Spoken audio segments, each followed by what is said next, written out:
Bismillahirrahmanirrahim. Assalamualaikum warahmatullahi wabarakatuh. Alhamdulillah rabbil alamin. Wa bihi nasta'inu ala umuri dunya waddin. Asyhadu an la ilaha illallah wahdahu la syarika lah.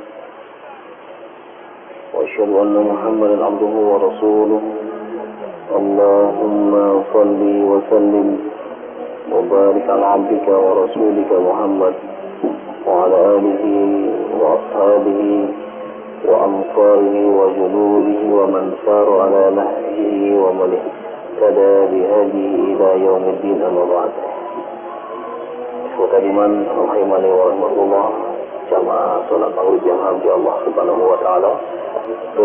Malam hari ini kita akan coba mengkaji kembali tentang kesiapan kita untuk menghadapi bulan suci Ramadan.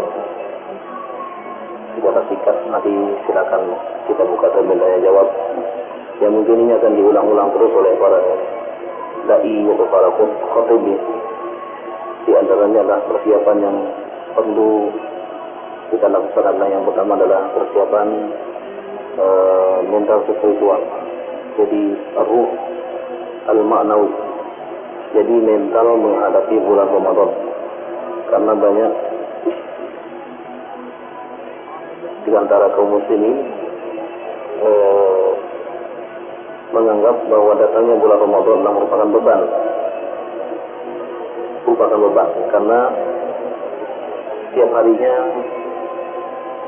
haruslah menahan nafas dan haus mulai dari terbit fajar sampai terbenam matahari. Kemudian juga di malam harinya dituntut untuk melaksanakan sholat tarawih.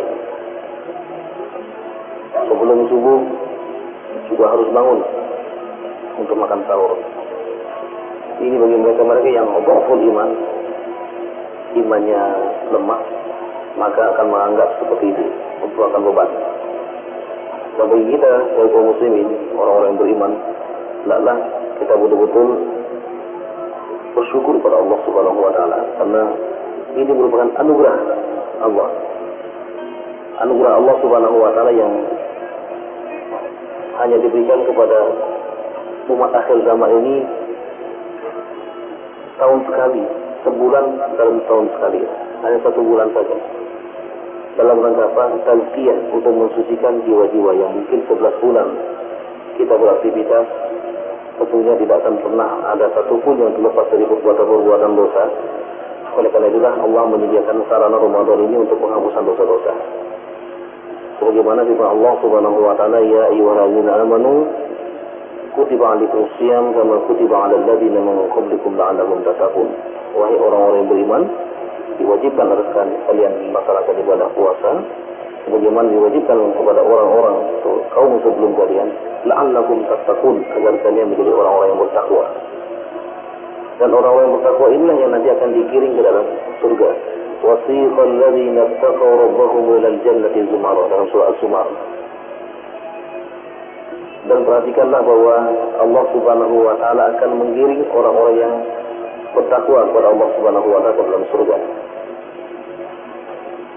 Demikian juga sabda Rasulullah sallallahu alaihi wasallam, "Man shoma Ramadhana imanan wa ihtisaban ghufira lahu ma taqaddama min dhanbi." Siapa yang puasa karena iman dan mengharapkan ridha Allah Subhanahu wa taala, maka Allah akan mengampuni dosa-dosanya yang lalu. Sungguh sangat luar biasa. Jadi penghapusan dosa. Dosa-dosa yang lalu akan dihapuskan oleh Allah Subhanahu wa taala. Kemudian hadis Rasulullah sallallahu alaihi wasallam lagi, "Idza ja'akum Ramadan, futihat abwabul jannah wa ghulqat abwabu an-nar." Jika telah datang Ramadan, dibukalah pintu-pintu surga dan ditutuplah pintu-pintu neraka. Wa sufidat asy-syayatin, demikian juga syaitan-syaitan diikat oleh Allah Subhanahu wa taala.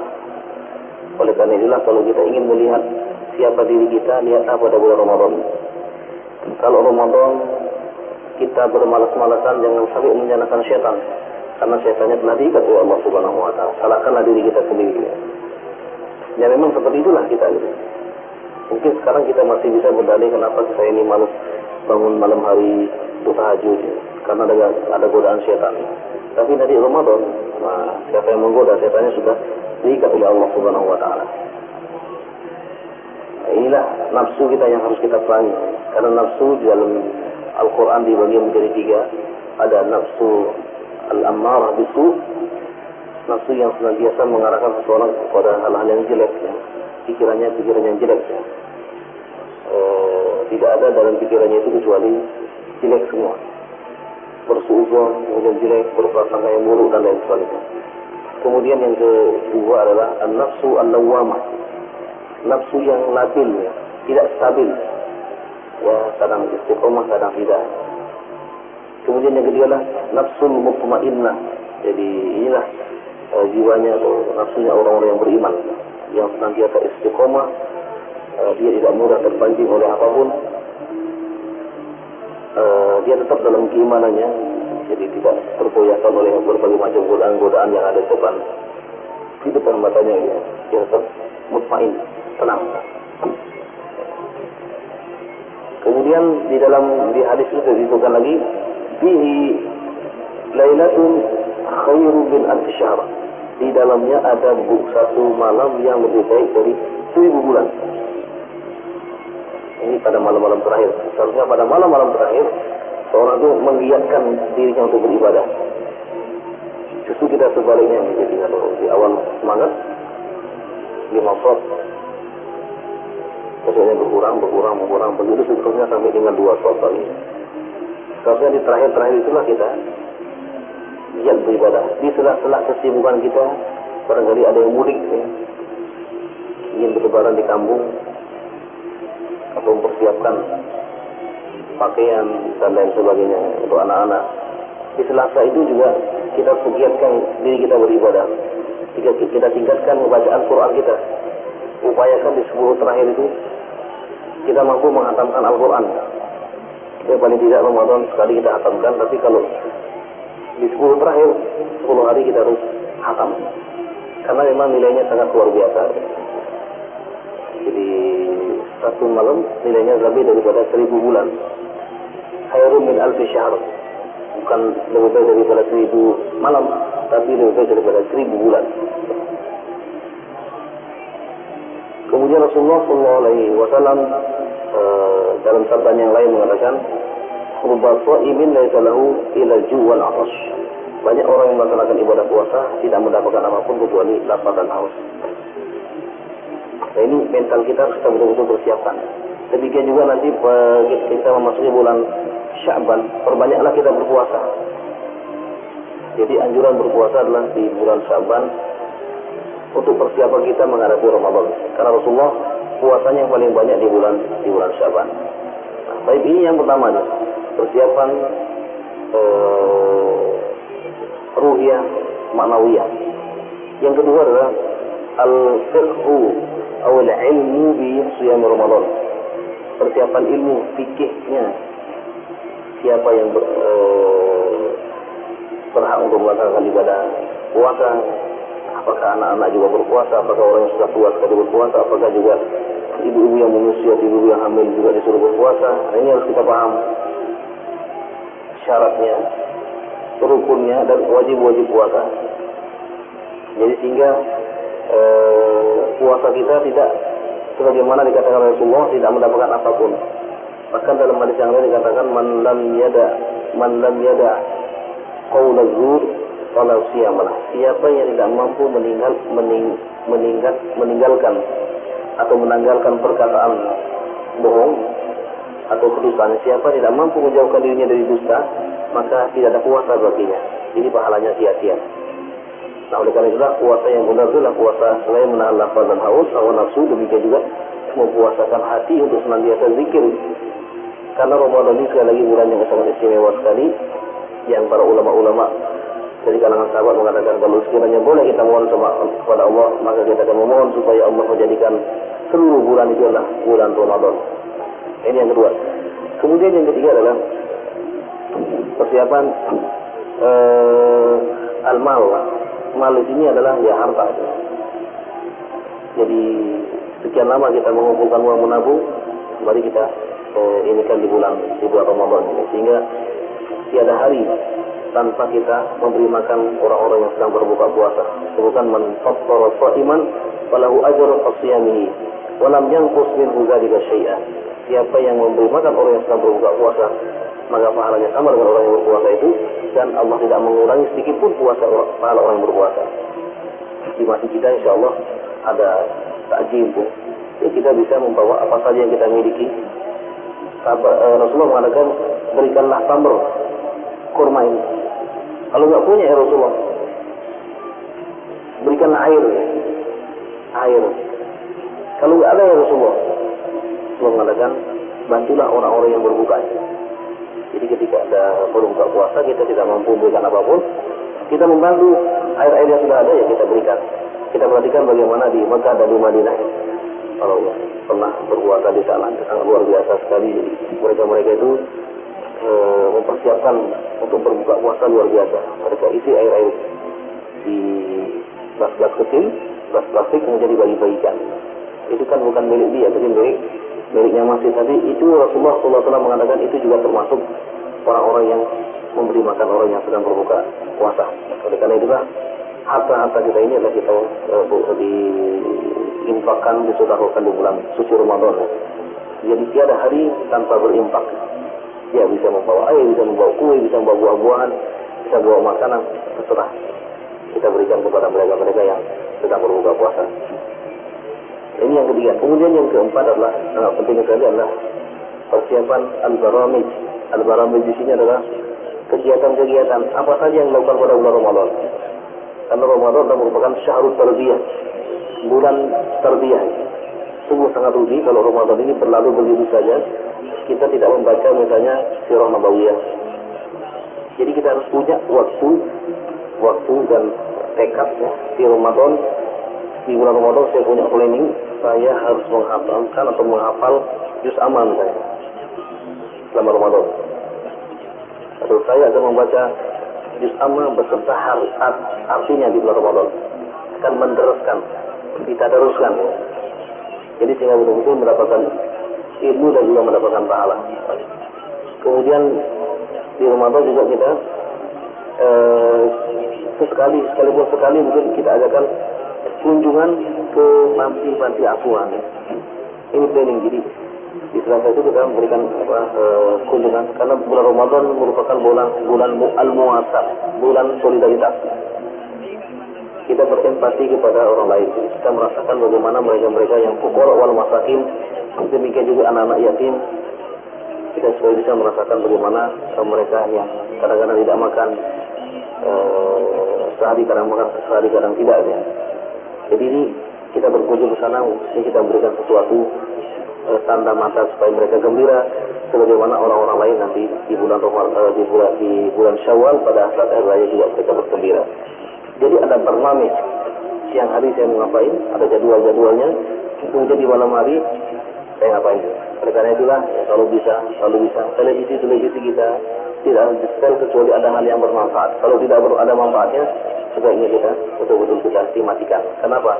Bulan Ramadan merupakan bulan suci yang disucikan oleh Allah Subhanahu wa taala. Oleh karena itulah kita lah yang menjaga kesucian Ramadan ini sehingga tidak ternodai oleh apapun. Jadi usahakan mata kita berpuasa, telinga kita berpuasa, mulut kita berpuasa, dan juga hati kita haruslah betul-betul dipuasakan. Bapak ini rahmati Allah Subhanahu wa taala, mungkin sebagai mukadimah ada 4 hal inilah yang sangat penting sekali yang perlu kita persiapkan sebelum kita masuk bulan suci Ramadan yang insya Allah 1 bulan setengah lagi. Baik, barangkali ada yang ingin ditanyakan. Mungkin ada yang mau nambahin, atau silakan. Iya, jadi sekarang media untuk berkomunikasi seolah sudah sangat banyak sekali. Jadi antaranya misalnya SMS. Ada juga yang sebelum Ramadan mengatakan selamat menunaikan ibadah Ramadan, mohon maaf lahir dan batin ini ya. Ada juga yang nanti terakhir selamat raya Idul Fitri atau Syawal, mohon maaf lahir dan batin. Jadi tentang meminta maaf ini kita hendaklah membudayakan pada saat kita melakukan suatu kesalahan, kita langsung meminta maaf kepada saudara-saudara kita. Nah, tentang kapan ya? Setelah kapan saja gitu ya. Jadi kalau bisa kita di awal-awal ya, sebelum memasuki bulan Ramadan kita sudah tidak ada ikatan atau tidak ada kesalahan-kesalahan kita kepada saudara-saudara kita, kecuali kita telah meminta maaf kepadanya. Demikian juga kita telah memaafkan saudara-saudara kita, agar memasuki bulan Ramadan kita ini murni, tidak ada tidak ada sekat dalam hati kita. Itu adalah saudara saya semua. Jadi kalau masih ada sekat-sekat itu, maka sungguh kita akan sangat rugi sekali. Sebagaimana pernah kita sampaikan berkali-kali, hadis qudsi ya, ketika Imam Al-Qurtubi menafsirkan firman Allah, wa tahhir baiti lis-sha'ifina wal-'akifina wa ruk'is sujud. Di situ ada hadis qudsi Allah Subhanahu wa taala berfirman, ya akhal mursalin wa ya akhal munzirin, akhbir atau anzir ummataka alla yadkhulu baita min buyuti illa bi qulubin tahirah wa bi aydin naqiyyah wa bi furujin tahirah wa bi alsinatin shadiqah. Ada 4. Wahai para rasul, katakanlah kepada umat-umat kalian, jangan sampai dia memasuki masjid-masjid ini kecuali yang pertama adalah mereka telah membersihkan lisannya dari perkataan bohong. Yang kedua, dia telah membersihkan tangan-tangan ini dari perbuatan yang tidak benar. Yang ketiga adalah hendaklah dia membersihkan jiwanya itu taharat, jadi wabi qulubin tahirah, dengan hati yang bersih. Kemudian yang keempat adalah janganlah dia masuk masjid ini kecuali dia telah menjaga kehormatannya. Dia tidak tumpahkan kecuali pada hal yang halal. Lanjutannya itu adalah dikatakan jangan sampai mereka itu masuk ke masjidku ini, ke rumahku ini, sebelum mereka menyelesaikan urusan-urusan mereka dengan sama manusia. Khususnya adalah dengan orang tuanya. Tidaklah betul-betul ya sebelum memasuki Ramadan kita sering mengatakan kepada orang-orang yang akan melaksanakan ibadah umrah ya. Jadi sebelum mereka melaksanakan ibadah umrah, supaya mereka minta maaf dulu kepada keluarganya. Barangkali itu adalah perjalanan yang terakhir, kan perjalanan jauh ya. Jadi kita tidak mengetahui, mungkin ada sesuatu yang terjadi, kita sudah meminta maaf kepada orang tua kita, kepada hadita orang, kepada kerabat kita, kepada saudara-saudara kita. Jadi ketika kita dipanggil sama Allah, kita sudah tidak ada urusan lagi dengan manusia. Dan yang seperti tadi bisa mungkin di awal-awal, jadi kita ucapkan itu dan kita mohon maaf. Kalau bisa langsung kita minta maaf. Kalau misalnya jauh ya mungkin dengan SMS ya. Jadi terakhir juga mungkin ada lagi nanti ya, mungkin ucapan selamat dan sekaligus juga minta maaf ya, kapan saja.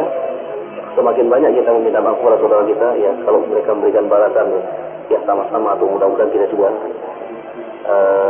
diampuni oleh Allah Subhanahu wa taala, ini akan lebih baik ya. Baik. Ya. Salat tarawih ya. Kalau misalnya ada keluarga kita yang menghendaki kita ini di rumah ya. Jadi utama mana kita laksanakan di masjid atau di rumah. Rasulullah SAW melaksanakan salat tarawih dulu di masjid 3 kali ya. Ya 3 kali, kemudian beliau melaksanakan di rumah. Cuman kaitannya kan kita melaksanakannya dengan sholat isya. Jadi karena dengan sholat isya maka ya kita sebaiknya melaksanakan di masjid ya. Mungkin setelah itu kita mungkin ingin di rumah dengan keluarga atau silakan. Tapi sebagai syiar Islam ya sebaiknya kita melaksanakan di masjid. Mungkin sesekali ya. Sesekali mungkin bisa.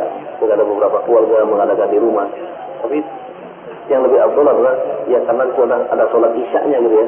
Karena ada sholat isyanya maka sebaiknya dilaksanakan di masjid gitu ya. Sekalipun tidak ada larangan, namanya sholat sunnah di mana saja tidak ada larangan. Baik. Setelah melaksanakan sholat tarawih, maka apakah ada sholat tahajud itu ya? Ya. Jadi sholat tarawih ini merupakan sholat raghaib. Raghaib itu adalah Rasulullah SAW melaksanakan di awal-awal waktu. Gitu. Jadi terserah nanti malam misalnya kita mau bangun lagi ya silakan. Kita mau ngapain juga malam-malam. Kita mau sholat silakan. Takut kita sholat. Tapi tidak witir lagi karena witir sudah kita laksanakan. Mungkin kita sholat 2 rakaat, mungkin setelah itu kita baca Quran, atau terserah masih itu, karena Ramadan ini merupakan bulan yang sangat mulia sekali. Hendaklah kita memperbanyak ibadah-ibadah kita, ya. Apalagi di malam-malam. Itu kan kita baru melakukan di awal-awal, ya. Di awal-awal, ya, setelah sholat isya. Kalau di malam hari, kita misalnya bangun, kita melaksanakan sholat sunnah wudu atau sholat sunnah mutlak, tidak ada halangan sama sekali. Tidak ada halangan sama sekali. Iya. Puasa musim panas, sekarang kan musim panas ya, sudah beberapa tahun ini kita melaksanakan di musim panas dalam perjalanan. Kemudian kita mandi, daripada kita rambut basah ya, kemudian air masuk ya, tanpa disengaja. Apakah puasanya diteruskan? Ya, puasanya diteruskan. Jadi disebutkan lagi kalau ada orang yang misalnya siang hari mungkin karena di awal-awal puasa dia lupa, kalau dia puasa dia makan sampai kenyang. Dan setelah minum baru dia ingat. Apakah puasanya sah? Sah, puasanya diteruskan. Kata Rasulullah dalam hadisnya, fa innahu at'amahullahu subhanahu wa ta'ala.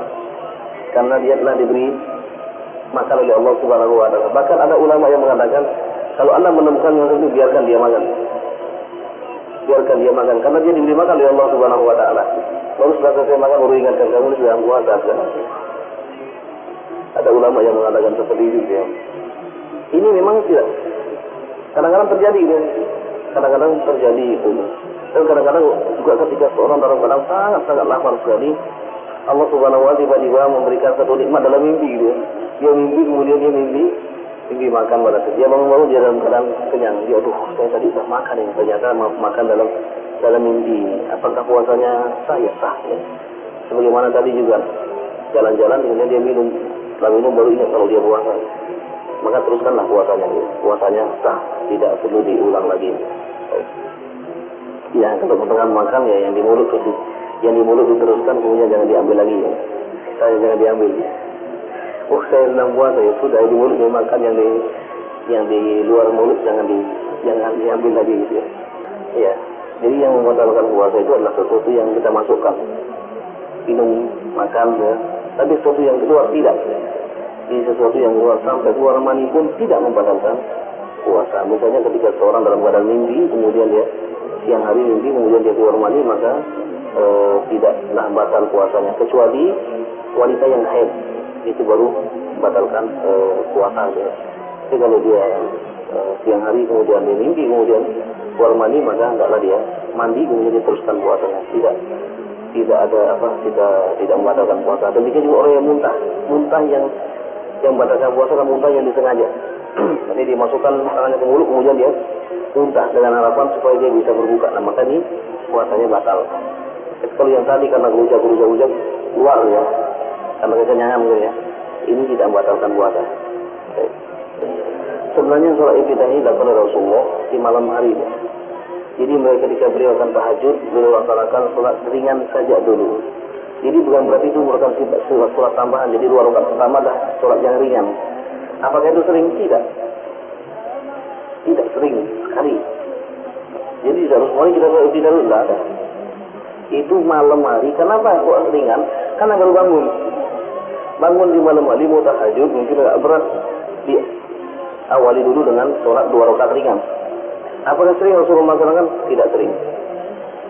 Jadi karena ada sebagian masjid yang melazimkan itu. Mana dalilnya? Kita perlu ada dalil. Ternyata tidak ada dalil yang haruskan itu. Ini sudah kita laksanakan tidak. Kalaupun misalnya iya ya, mungkin Mekah dan Madinah lebih dahulu melaksanakan. Karena mereka luar biasa, mereka paham dalil, mereka paham Quran dan sudah juga mereka paham. Ternyata kita tidak menemukan sekalipun selama di sana saya tidak pernah menemukan sholat iftitah. Itu dilaksanakan kalau malam hari bangun mau tahajud supaya tidak kaget karena paling panjang bacaannya. Sholat Rasulullah ringan 2 rakaat dulu.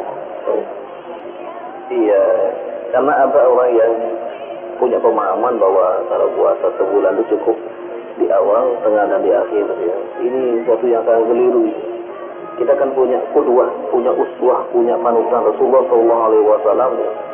Ya, beliau melaksanakan puasa dari awal sampai akhir. Tidak ada yang seperti itu. Nggak tahu kok Indonesia ini aneh-aneh. Banyak yang aneh di Indonesia ini. Jadi ada orang yang justru sekarang banyak yang puasa. Ya. Jadi tanggal sekian puasa Rajab ini.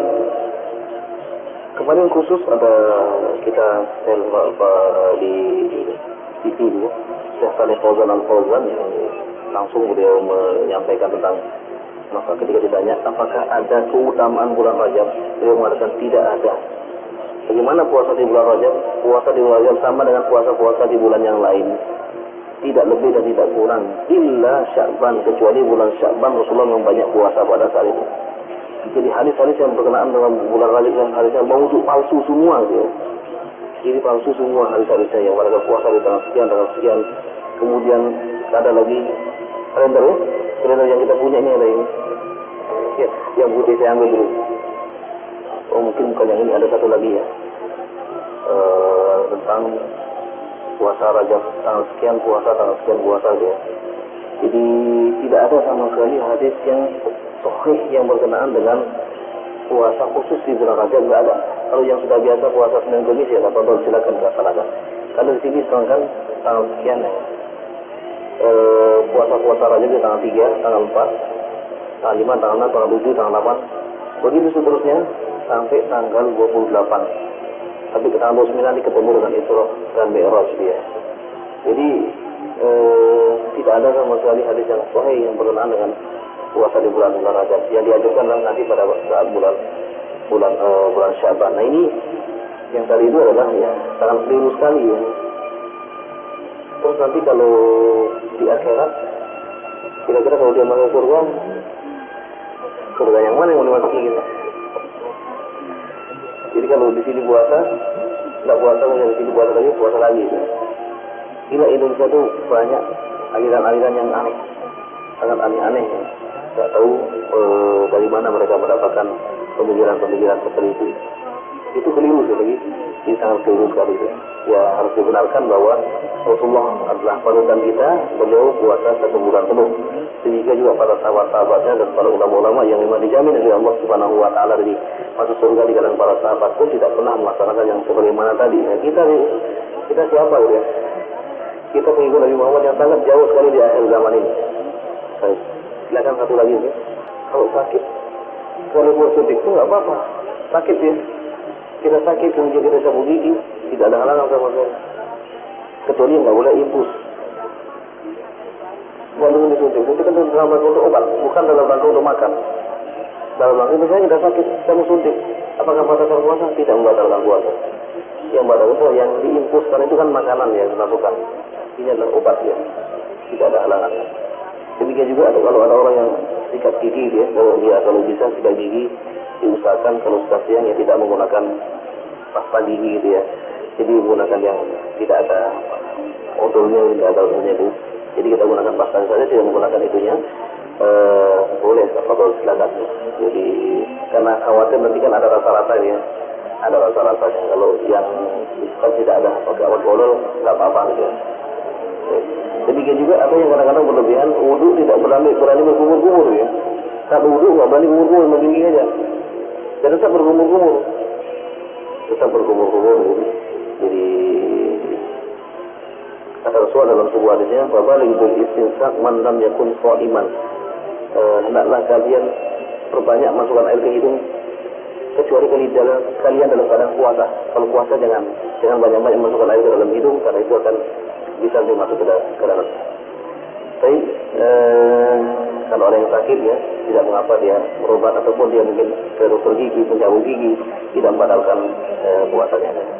Tapi mungkin ini yang dapat sampaikan pada kesempatan yang berbahagia ini. Semoga ada hikmah dan manfaatnya. Aku qauli hadza wa astaghfirullah wa lakum.